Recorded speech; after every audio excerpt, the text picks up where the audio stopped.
Neighbors and bystanders save burning home.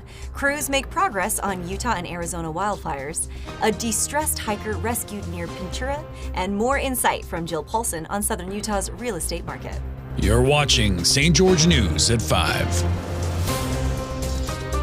Good afternoon, I'm Monica McLaughlin. Multiple 911 calls reporting smoke and flames sent fire crews to a burning home just south of Snow Canyon Parkway in St. George late Wednesday.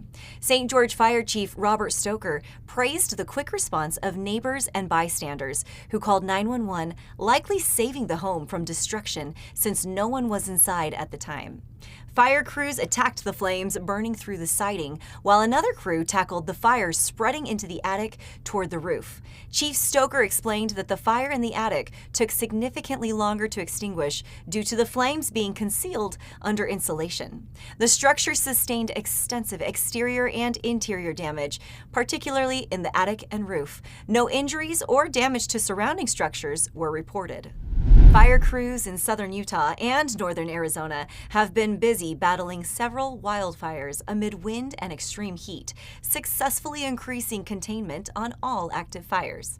In southern Utah, the Graph Point, Little Twist, Deer Springs, and Silver King fires are being addressed, while the Quail Springs, Gulch, and Grove fires continue to burn in northern Arizona, sending smoke north into St. George. The most current update includes the Quail Springs fire at 1,635 acres and 15% containment. The Gulch fire at 932 acres and 75% containment, and the Grove fire at 27 acres and 80% containment. The Graph Point fire near Cedar City is at 544 acres and 57% containment, with minimal fire behavior observed. The Little Twist fire has burned 5,367 acres and is 75% contained. The Deer Springs fire near Kanab has burned 11,766 acres and is 85% contained. And the Silver King fire near Marysvale has burned 18,074 acres with 78% containment. Multiple agencies successfully rescued a distressed hiker suffering from heat exhaustion in a remote area north of Pintura, Utah. Here's Alicia Lundgren with the details. A man was airlifted from a remote area north of Pintura called Peter's Leap. He had been hiking with a group and was unable to continue due to the heat. Because of the area's rugged terrain and remoteness, he was hoisted onto a helicopter and flown to an ambulance nearby before being taken to a hospital. Thanks, Alicia. Now we'll go to Jill Paulson for an insight on what's happening with the local real estate market. As many of you may know, the commission structure for a buyer's agent has recently changed. Previously, the buyer's agent was compensated by the seller from the sale proceeds, and property prices reflected this arrangement. The new ruling aims to increase transparency and make realtor fees negotiable. In Utah, fees have always been negotiable, and contracts have specified the commission percentages for both the sellers and buyer's agents, with property prices adjusted accordingly. Home sellers must understand that offering compensation to a buyer's agent benefits them. For buyers, it's crucial to know that using only the listing agent for both sides of the transaction can lead to more lawsuits, higher costs, and dissatisfaction, as the listing agent's fiduciary duty is to the seller. Keep up to date with the Southern Utah real estate market every week on Wednesdays and Fridays here on News at 5. Now back to you, Monica. Thanks, Jill. Cedar City resident Gordon Hodnett is in a dispute with the Canyon Ridge Homeowners Association over his water-wise landscaping, particularly rabbitbrush, resulting in the HOA placing a lien on his property for non-compliance despite his research showing the plant is beneficial and non-invasive. For more on this story, we'll go to Haven Scott. Gordon Hodnett's house sits nestled above Cedar City towards the top of the Canyon Ridge Homeowners Association planned urban development. Looking towards town, one can see the temple, the greens from the golf course below, and most of the town. But if you look further, it is miles upon miles of sage and rabbitbrush, otherwise known as Echamaria nauseosa.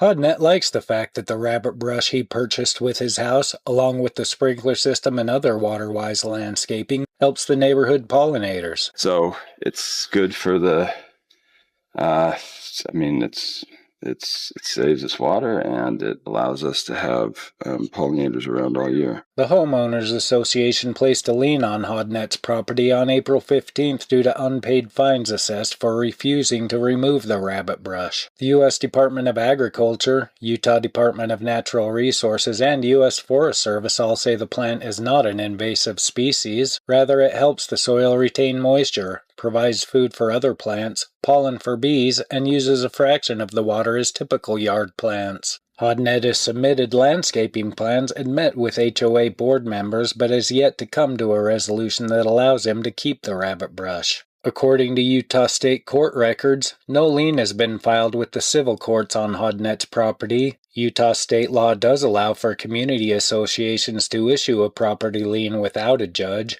if a homeowner is late on paying fees. In Hodnett's case, he said the only fees unpaid are the recent rabbit brush fines applied by board members. If nothing else, Hodnett hopes to shed light on the plight of those who choose an HOA. He's also retained legal representation to keep the water-wise plant he came to love when moving to southern Utah. Thanks, Haven. Construction has begun on a new state-of-the-art musical theater in St. George, featuring a 400-seat immersive venue, full concessions, and a dedicated box office, set to fill a significant void in the city's performing arts infrastructure. We'll go to Jesse Bang for the details. A groundbreaking ceremony on Thursday morning marked the commencement of construction for a new performing arts venue for the St. George Musical Theater. St. George Musical Theater Board Chairman Diamond McPherson kicked off the ceremony, followed by St. George Musical Theater board member Danielle Larkin. It's been a real honor for me to be on this board and to see the amazing shows and just the blessing that SGMT has been to our community.